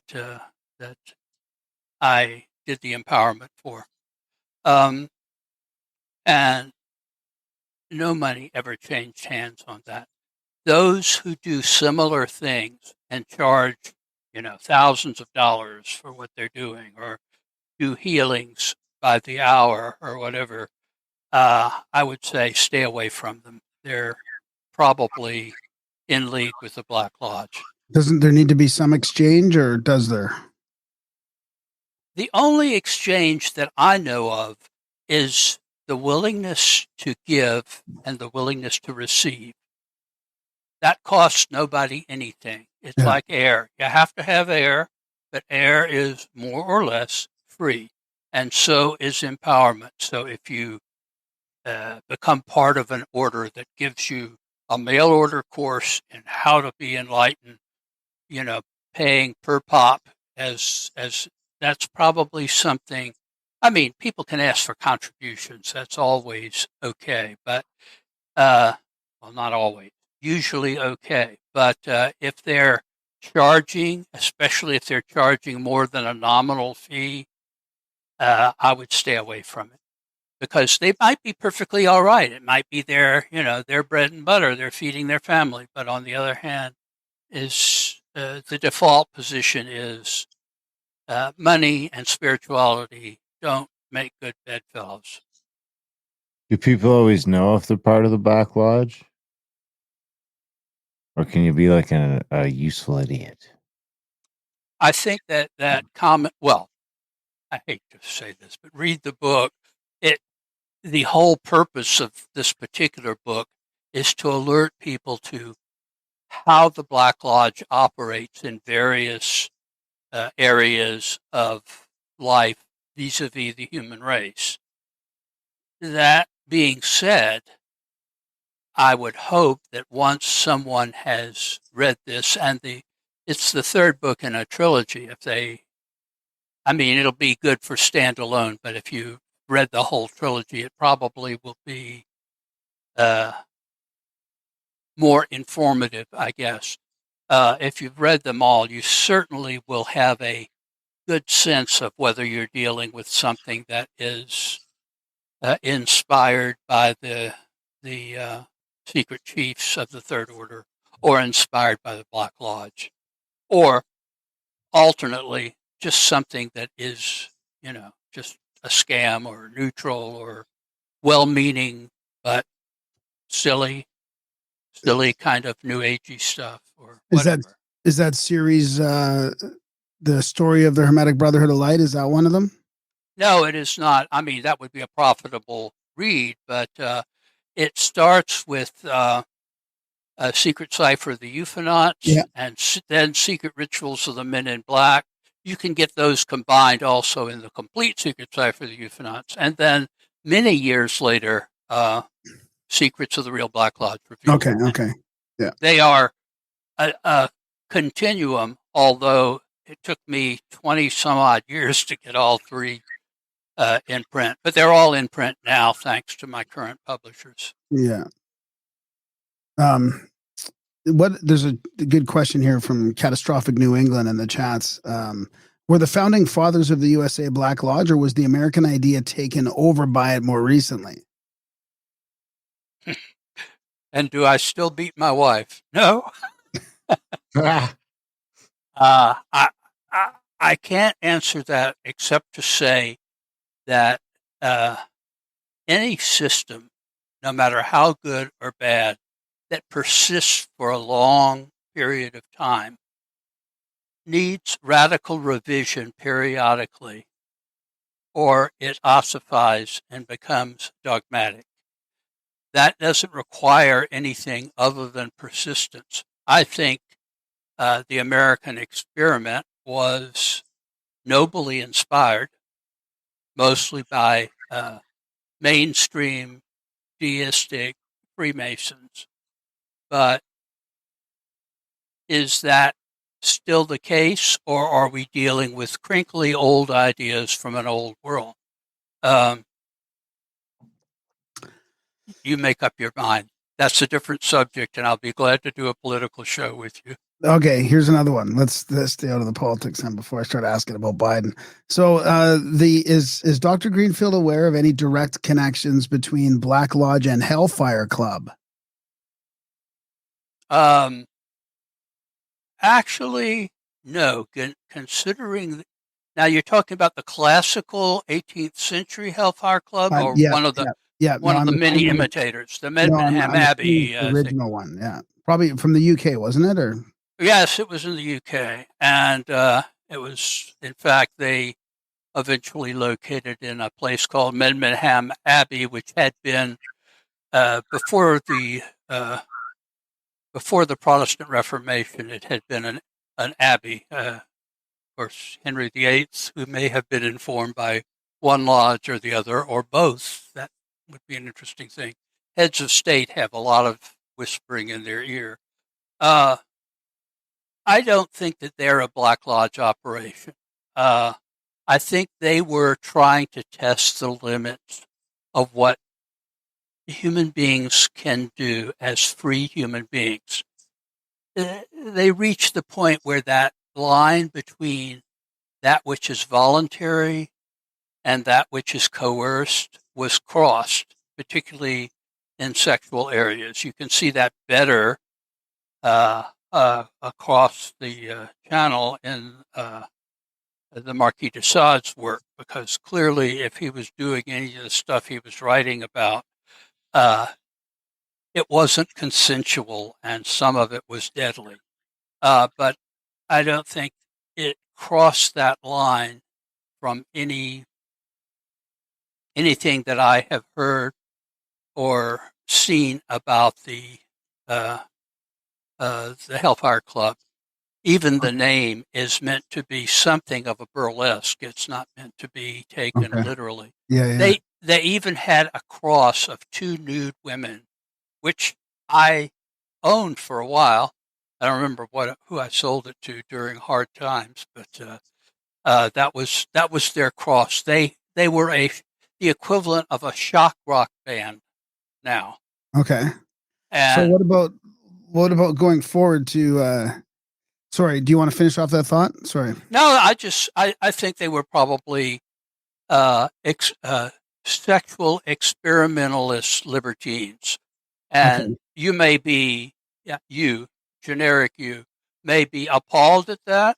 I'm not. I think that that's something that periodically the late great sexual revolution from 1960 to the early 1980s, that is, from the pill to AIDS, was an experiment that needed to happen.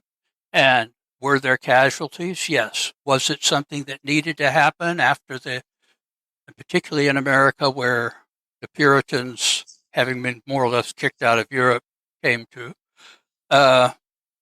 It probably needed that kick in the pants to move on. You were go ahead. What Eric. about now with the well, You gonna go there? the over sexualization of children and the hormone blocking of children and stuff like that? That's got to be the same. That's got to be them, right? It has to be. Yeah, definitely. And I think I'm not saying that people who advocate that sort of thing are necessarily consciously in league with the Black Lodge, but I think they have been seduced by a species of wokeness that says, oh, well, children are people too, blah, blah, blah, blah, blah, blah. It clearly is something that is seducible, and it can lead to very vile things. Also, if it involves surgical things, it's irreversible things. So it's something that I would look on with grave suspicion. As you were kind of mentioning in the Hellfire Club, they're doing, they're practicing how powerful human beings can be, and I feel like that carried forward into the Nazis were doing stuff in the 30s, even the precursor to the CIA, I guess the OSS or they were like there was some occult stuff that was becoming known of in the government, and then we talked about 46 and then 47 and the CIA, and they really wanted to carry through this with the secrecy, the disclose, and it's got to do with the UFOs now too. Like, was their realization of reality so strange and crazy, and we have so much power to manifest our reality, that they had to just sort of shut down that information from basically Western civilization in the world? Was that part of this whole this whole UFO secrecy? I feel like it's all connected with the occult and with power, with us being spiritual beings with power. I think you would find that more true in the scientific establishment than in the government establishment. That is, there's overlap there in the military-industrial complex, as Eisenhower put it. But I think that primarily there is an agenda that it's a belief system, like all belief systems. It's based on faith, but the faith is in the ability of the scientific approach to reality to explain everything, which is just not true. It's not true. And once you take that as your guide, it becomes really authoritarian towards anyone who has a different point of view. I'll give you a couple of examples, okay, if we have time for this. Yeah, let's do it. Yeah. Okay. I don't necessarily think Immanuel Velikovsky was correct about the notion that in historical times there was a close approach from a comet that caused a good deal of the biblical miracles and so forth. But I think his underlying premise was something called catastrophism, which I think is correct, because as time has gone on, we have the dinosaur extinction, the aforementioned Younger Dryas, which led to a change of the many species and came pretty close to making human beings extinct as well, a couple of times in the course of history. So I think he was correct in his basic idea. I don't think that Venus started out as a comet and wound up orbiting the sun. But the amount of resistance from the orthodox scientific establishment, where they were censoring his books, even some of his most severe critics, like Carl Sagan, said, wait a minute, I don't agree with this man even having his name mentioned. But the fact is, you cannot censor a person and call yourself a scientist. That's scientism, not science. And while I don't have, to me, science is not a sacred cow, period. I mean, it has its uses, but it's a very, what is that phrase? It's a uh, good servant, but a poor master. And I think it has become a master, and it's a really poor master. Having said that, I think what happened to Velikovsky has happened to any number of people. I do have a closer connection to the ideas of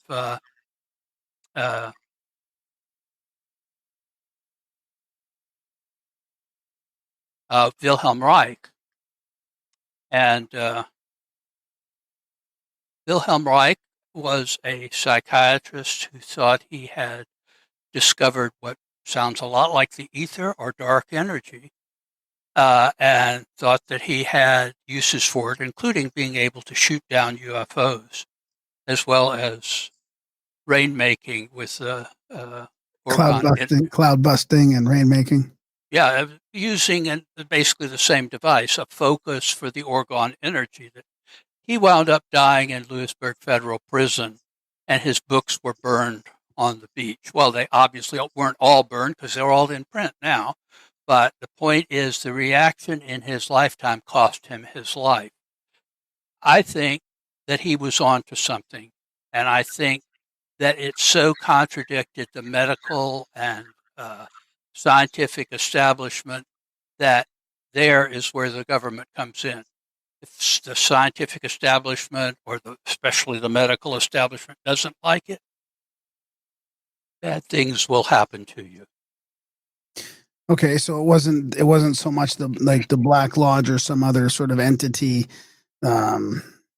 changing our paradigm to scientism. It just happens sort of naturally through science, and then the government gets involved when the paradigm changes too quickly. So what about black nobility? You hear a lot about lately. I've heard last couple of years a lot about this black nobility. I don't know if you're aware of what they're talking about. Is that connected with the Black Lodge? Is that the physical manifestation sort of that, or the precursor to the Black Lodge? Not a precursor. I mean, the Black Lodge has possibly been around longer than human beings have been around.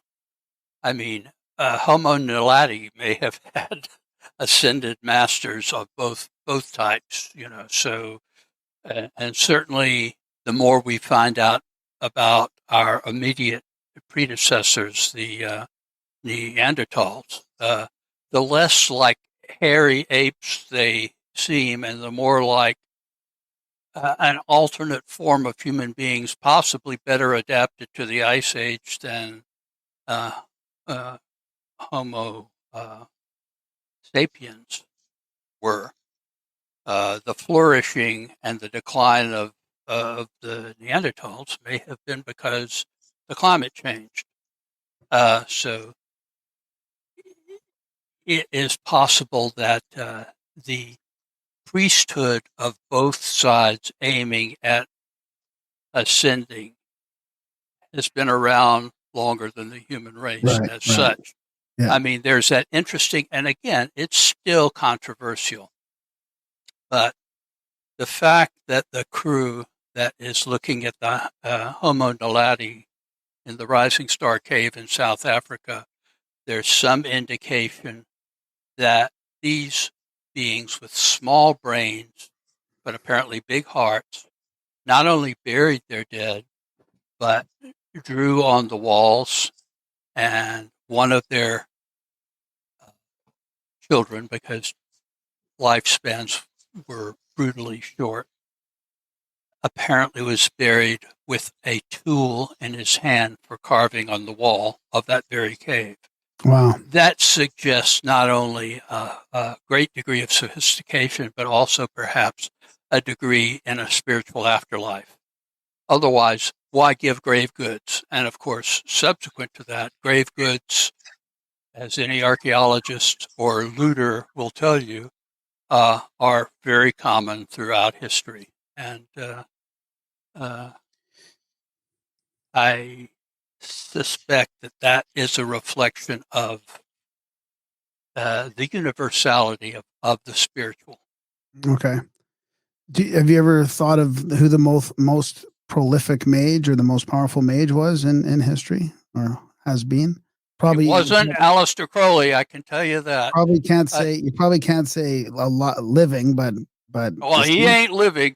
He died 1947. But and living, frankly, I'll be glad to mention the person who has most influenced me is Tal Michael Bertio in Chicago. He's in his, I guess, late 80s, but he is definitely the greatest living magus. And his teacher is an ascended master. And I don't presume to know their orientation, but I would assume that he's a secret chief now. And what became a secret chief during Bertio's lifetime. So he has a direct line, as it were. Wow. It's very fortunate. In fact, there are ways to use the Euphonot cipher to get messages from the secret chiefs, but I've found if you just look for the synchronicities and follow them, it will lead you in the direction of the secret chiefs. On the other hand, if it leads you like a lemming to the edge of the cliff, it's probably the Black Lodge. Again, common sense. As for people that have, in my lifetime, been and probably are ascended masters, perhaps Paramahansa Yogananda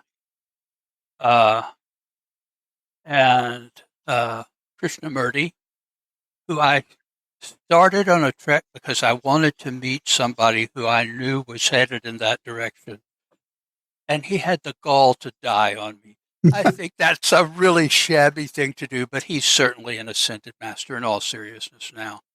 And came damn close in this lifetime because he kept the theosophists of his generation tried to make him into the world teacher, which made Aleister Crowley mad because Crowley thought he was the world teacher. And he had very unpleasant things to say about Krishnamurti.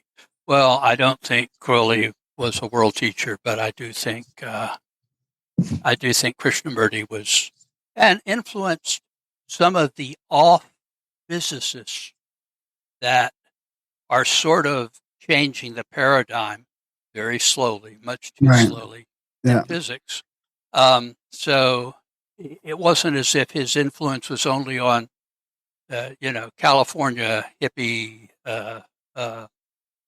New Agers. It was on the precipice of orthodox science, which we're in the middle of. I don't know how long it'll take, but I think we're in the midst of a paradigm shift, which is going to cause the old order to resist mightily. Let me get back to something you mentioned earlier, because there is two practical reasons for why at least the U.S. government doesn't want to have UFOs as a wild card discussion. In fact, I think they came up with this new term UAP because it's silly sounding. I mean, a UFO can be used as it is in ufology as UFO.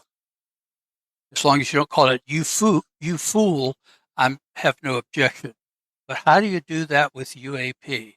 First of all, it says it's a phenomena, not object. And that's an interesting transformation. I don't buy into it at all. But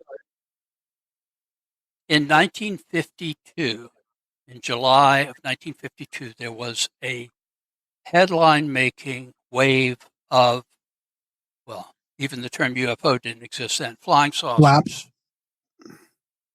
Over, well, it was flying saucers. That's the way it was headlined. I even have a couple of those headlines. Over restricted airspace in Washington, D.C., not equaled again until, unfortunately, 9/11 occurred. And it created a storm because jets were scrambled and they saw this, whatever it was. It was confirmed on radar, and it created an enormous amount of public interest, which was already there.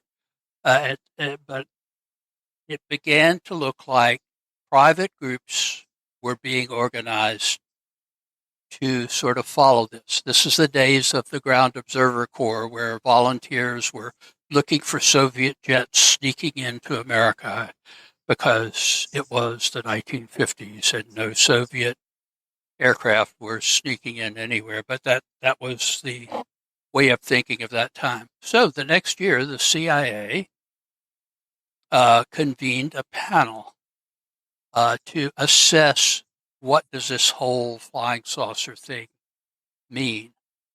And I don't have to make this up. It's all online now, so you can look it up. Interestingly, Dr. Hynek, who eventually became a pro-UFO person, was a member of this panel. But they concluded that, and again, you have to be in 1950s think to even grok this weird way of thinking.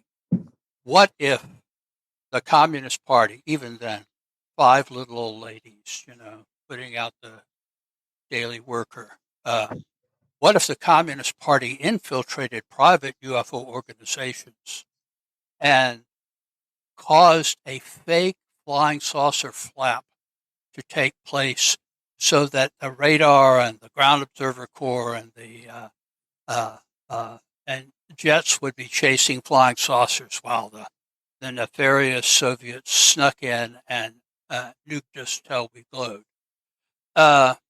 That was the thinking.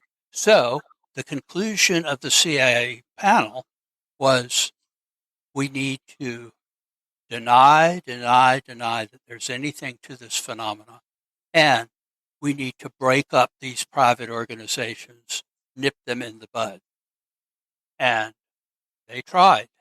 That has obviously not been the case, but some of the early groups, not only here, but I mean, I know one in New Zealand as well that got the axe. Well, the pivot to ridicule worked for decades. I mean, it really did work. I mean, you're talking about the Robertson panel, right? Uh-huh. So we've got that narrated in our podcast, Adult Brain Audiobook Podcast. There's a narration of the Robertson panel notes. It's interesting, but I didn't find the appendix. There's an appendix for it that I need to find that I couldn't find. It's all online. I mean, none of it is secret anymore, but it's appalling. But it worked. That kind of conclusion. Well, yes, it worked, but some of the things that were done, like intimidating UFO witnesses, intimidating nascent organizations, or even, and this I don't know to be the case, but I suspect to be the case, one of the larger early UFO organizations was NICAP, the National Investigations Committee on Aerial Phenomena. And I think there is a revival group now, but I don't think the revival group should be tarred with the original brush. It started out with a civilian head of the organization, and then shortly thereafter, he was replaced by Major Donald E. Kehoe, U.S. Marine Corps retired, and the board of directors was headed by Admiral Roscoe Hillencutter, who had been associated with the OSS and was the first director of the CIA. And NICAP, throughout its the original NICAP's journey, all the way up to the Condon Committee, which was sort of the end of the Air Force Project Blue Book, supposedly. It was the end of Project Blue Book, but I mean, it's not necessarily the end of government interest at some level. NICAP had this weird doctrine, which I ran afoul of periodically because that's my thing. The doctrine seemed to consist of this: flying saucers exist, but they never land, they never communicate with people, and the real energy of the private flying saucer movement should be on exposing the Air Force program, not on finding out what the phenomena is all about. And that was true right up until the Air Force decided we're going to close the project and farm this out to the University of Colorado. And it became public knowledge after the fact that they had said from the beginning that they were going to appear to be open-minded investigators, but actually they were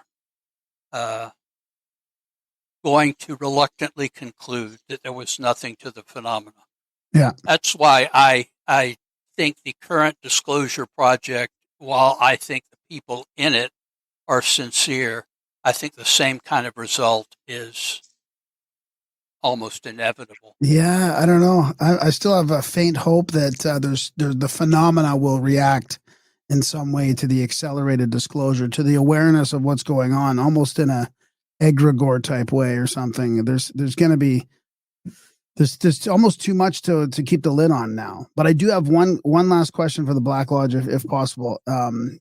This being wait a minute, I don't represent the Black Lodge. No. I can't answer questions for them. I'm not their spokesperson. It being Gwenon's birthday today, I don't know if I'm going to pronounce it right. Are you aware of any of Gwenonian involvement in Black Lodge business? That's Renee Guenon or Gwenon? Gwenon. Yeah, I mean, he was on the border. Again, he was a material human being who has long since died. There are all of these. There was the fin de siècle in the late 19th, early 20th century. Really, we'll just say Victorian, Edwardian period enormous interest for the time in the occult. And it attracted some of the great luminaries of the time. It also attracted people who were borderline fascists. And Guénon, I think, was on that border. Now, where his allegiance was, that's not as clear to me. And I'm not going to condemn him for things that happened after him any more than Nietzsche was, lionized by the Nazis. But he wasn't a Nazi. He wasn't an anti-Semite. He even broke with Wagner over anti-Semitism. So, that's... you can't do anything if you're in an asylum and you're dead. That's just not retroactive. I call that something like adjacent discrimination. Well, discrimination. Let's see. There's a term for it. Oh, I know what you're talking. Yeah, there is a term for it. It's a guilt type by of association. it's Guilt by association in a way. temporal imperialism. Okay, there you go. Judging the past Right. by the standards of the moment, which probably will be judged 50 years from now. Like, these people did podcasts. They were horrible people, as we all know. Now. That's happening now. I mean, they're doing that in real time now. Depending on what you're podcasting about, you could get in some real trouble. Alan, this has been fantastic. I know now what the Black Lodge is and to stay away from it. Where can people get the book? Where can they get all the books? Is it best to go to your website, or is it best just go to Amazon? No, I don't sell books. So if you go to my website, you won't find it. you can get the book from any of the major online, even some of the minor online things. Amazon has it. Barnes and Noble has it. Amazon UK, Amazon Canada has it, I believe. Amazon Brazil has it. So it's available on all of the Amazon outlets, Barnes and Noble, and some of the smaller outlets. You can get it there too.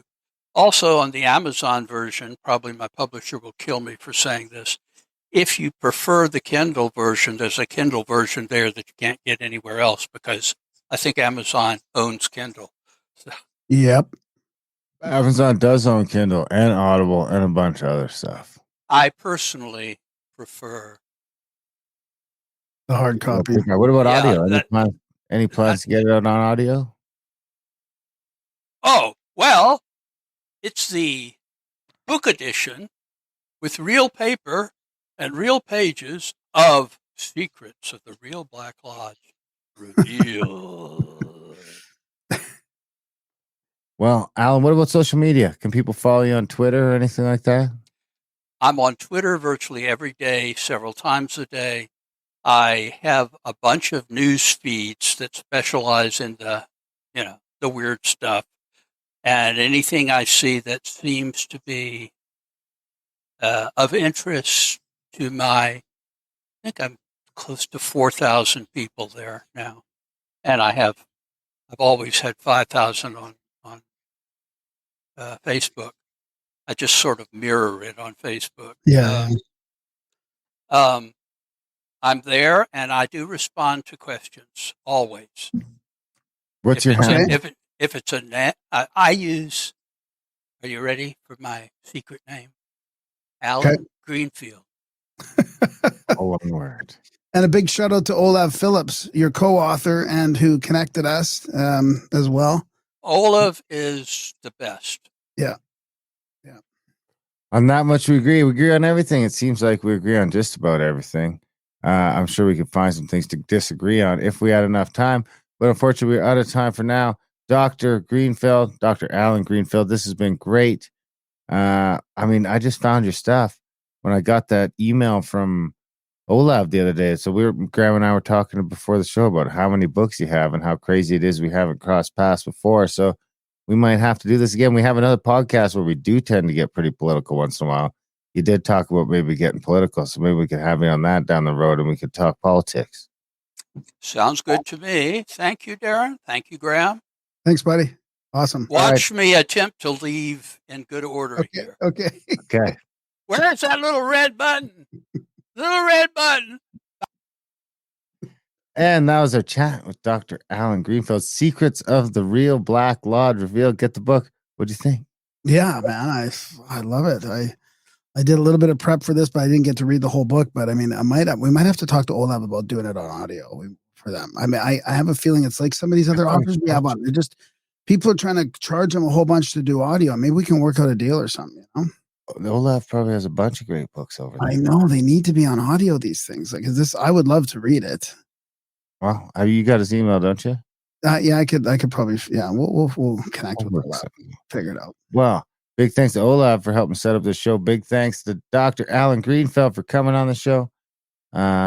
Big thanks to you guys for listening. Thanks to the live guys for tuning in live. I mean, it's always nice to have you guys there. Ask a question. We asked some of your questions. I mean, you asked some actual good questions. I tried paying attention to the chats. I can't do it, and I'm. I always do. No, it's usually just a total shit show with nothing. You know, they're not a total shit show. They're not dicks. They're nice. They're all nice people. But it's just like, hey, how's it going? Yeah. But showing some hard hitting questions this week, and Alan fielded them. So big thanks to you guys for listening. We love you guys. Oh, check out our other podcasts. Like we said, we get political over there all the time. We do all sorts of crazy stuff over there. We do the news roundups where we talk about all the news they don't want us to talk about and the extra spicy news like people dying. And check out our audiobooks like Graham mentioned, adultbrain.ca. Contact at the cabin for the trips. We got the big eclipse trip coming up, and it's going to be a blast. Our first festival down with the Snake Bros down in Texas. Other than that, we love you guys. Thanks for listening, and we will see you next week.